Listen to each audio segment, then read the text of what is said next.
Аз съм една от вас и днес вие се срещате с мен, Диляна.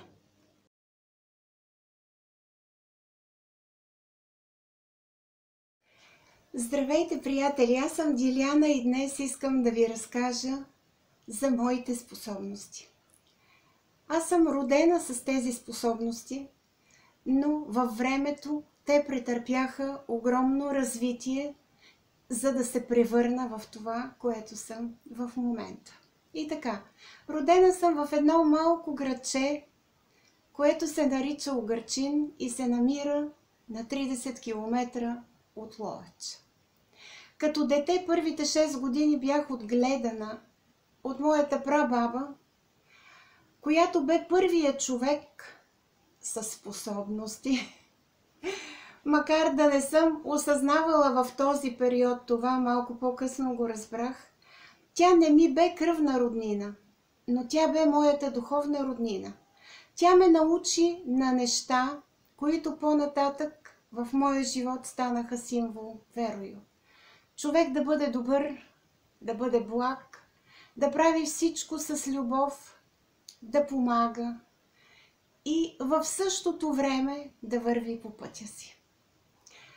Баба ми по онова време бе една от баячките, от билкарките, от хората, които знаят как да прогонят различно заболяване. И всъщност аз това съм го усещала на самата себе си, без да мисля, че това е странно или е различно.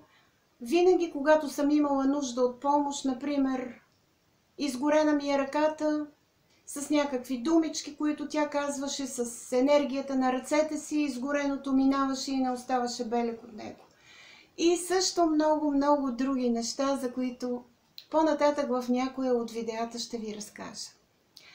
Като ученичка аз не се отличавах от другите деца, просто бях различна с това, че започнах да гледам на карти, на кафе и вие знаете как е в училище, ученическите истории, казвам някакви неща или виждам в чашата, или по картите нещо обяснявам. И всичките тези неща при хората, т.е. при моите съученици, започнаха да се случват.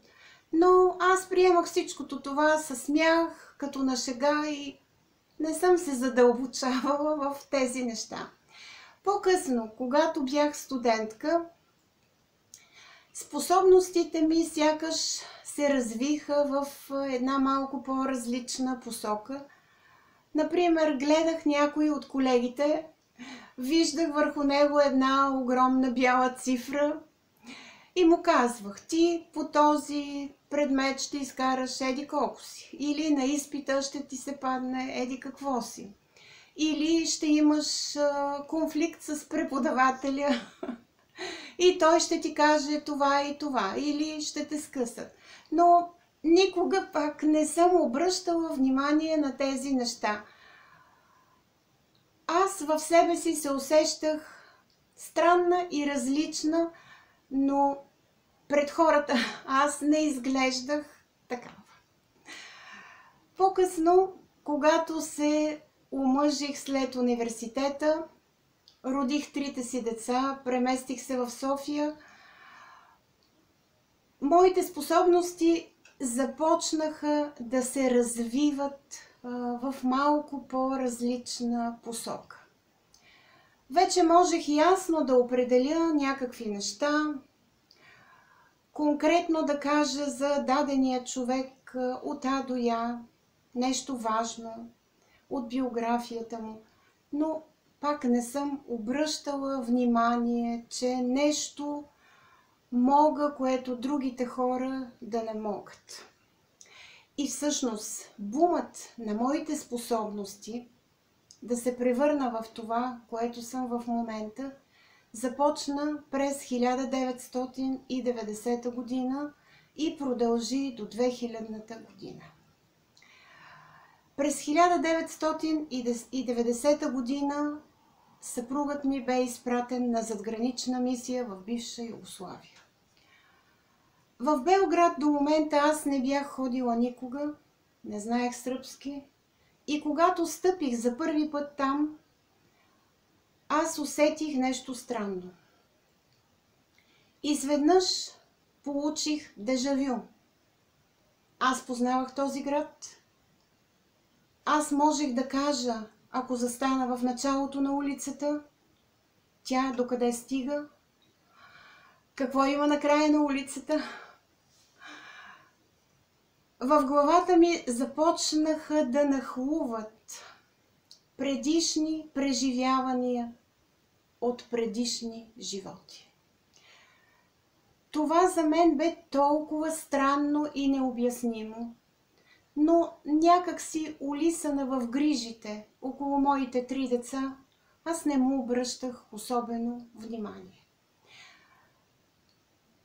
Но бавно и полека започнаха да се наслояват в главата ми неща, които са свързани с начина, по който аз трябваше да организирам моите способности.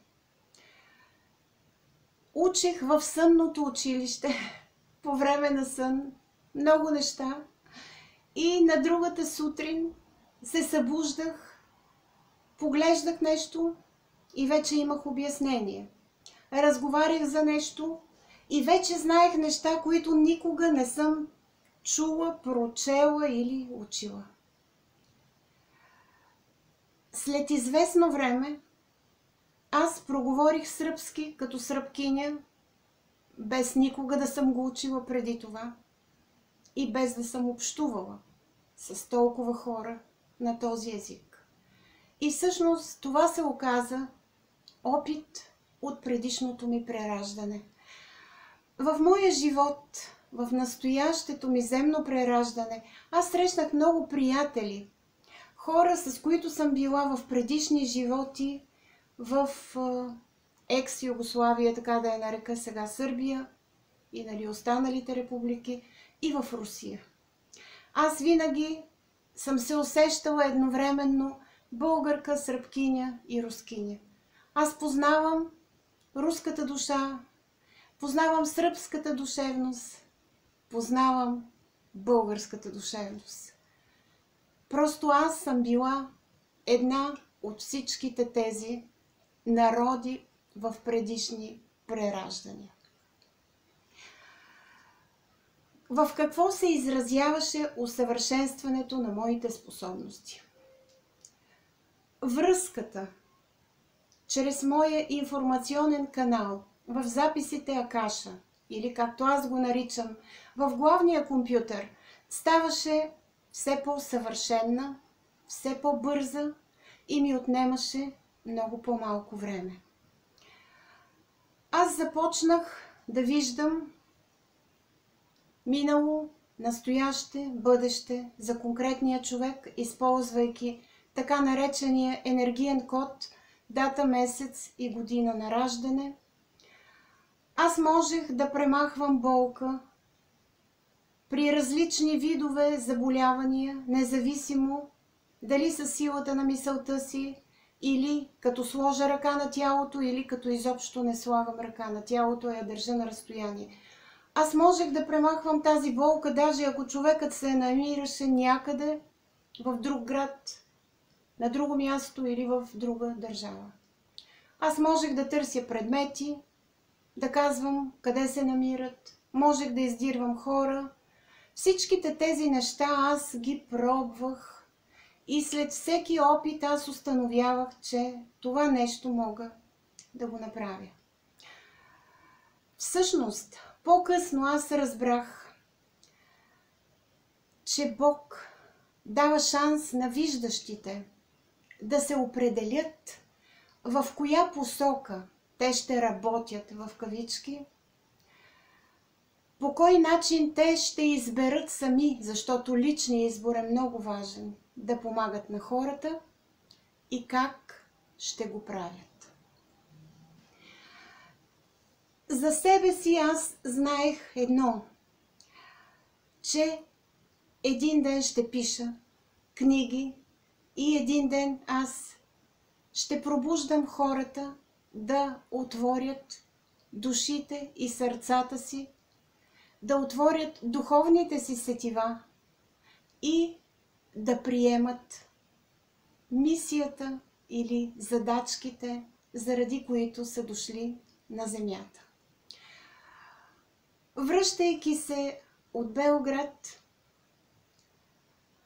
способностите ми в България започнаха да се развиват още по-силно, да не кажа стремглаво. По онова време аз имах късметът Асоциация Феномени и Ясновидска къща Тайна през 1997 година да организират един курс за хора със способности. Отивайки там на този курс, аз се запознах с много хора, които по-нататък станаха известни в страната ни и които се изявяваха според дарбите и талантите си, чрез духовните неща, които правеха. Може би тогава вътре в мен се породи желанието аз да започна да документирам срещите си с хората. Още когато бях в Белград, на заминаване, на мен ми подариха една картина, която е на корицата на първата ми книга "Аз съм една от вас". И всъщност, получавайки тази картина като подарък, аз вече знаех, че аз ще пиша книга. И на корицата на тази книга ще стои тази картина. Аз не познавах художничката, но някак си по онова, което тя бе изобразила, аз я усещах много близка. Гледайки картината, аз си мислех, че това действително съм аз, но може би в предишен живот. По-нататък, когато книгата ми беше вече написана, аз се запознах с нея и всъщност тя се оказа моя сестра от предишен живот. Ние станахме приятелки в настоящия си земен живот и продължаваме да поддържаме контакта си. И тя ми е дала интелектуалните права за книгите, които по-нататък аз написах, и за всички онези, които ще напиша. Художничката се нарича Светлана Сокович Иванов и аз използвам възможността да й кажа благодаря за онзи труд, който е вложила в картините си, за онази прекрасна енергия и за духовната помощ, която тя ми оказва, когато ми предостави интелектуалните права на картините си. Какво се случи по-нататък с моите способности? Аз ставах все по-бърза в онова, което правех. Информацията, която получавах, можех бързо да я запиша, работейки на компютър, но по-късно. В началото аз нямах компютър. Една приятелка започна да стенографира всичко казано от мен. Друга приятелка започна да пише на компютър всичко онова, което казвах. Тоест, Бог на мен ми помагаше чрез приятелите, които бяха винаги около мен. Трета приятелка ми подари компютър втора употреба, аз започнах да пиша на него. Четвърти приятел от Америка ми купи чисто нов компютър, на който всъщност започнах да пиша следващите си книги. Какво да ви кажа още? В онова, което аз правех като опити, аз имах своя почерк, защото аз бях различна. За себе си аз се определих, че няма да се занимавам с екстрасензорно помагане на хората, че няма да се занимавам с ясновидство, няма да се занимавам с търсене на неща, а ще се занимавам с проверка на различни изводи до които съм стигнала, като се срещам периодически с хора, за да мога черно на бяло това като преживяване и като опит да го опиша и да го направя достояние на всички вас, които се интересувате от тези неща. Как процедирам аз при определения сеанс, когато съм намерила време, за да разговарям с някого от хората? Моят информационен канал прави кратка характеристика за дадения човек, определя какъв е периода, какво е било преди това, какво следва след този период и кои са главните събития, на които човекът да обърне внимание. Ако той има здравословен проблем, за да не правя последователно сканиране на органите, защото това е дълго, тежко и отнема все пак много време и енергия, аз предлагам човекът да назове своето заболяване, за да могат по-нататък да се проследят възможностите за неговото лечение. Когато човекът има конкретен въпрос, аз отговарям на него.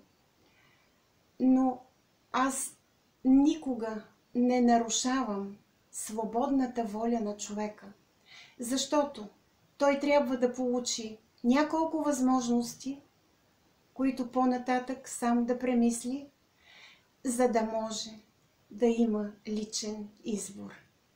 За мен личният избор на човека е неприкосновен. След всеки разговор аз забравям всичко онова, което съм казала. Т.е. при мен има едно изчистване на информацията. Всяка среща е конфиденциална и аз моля човека да си запомни онова, което е извадено от записите Акаша, защото аз ще го забравя и не бих могла да го повторя в този вид, в който е дошло.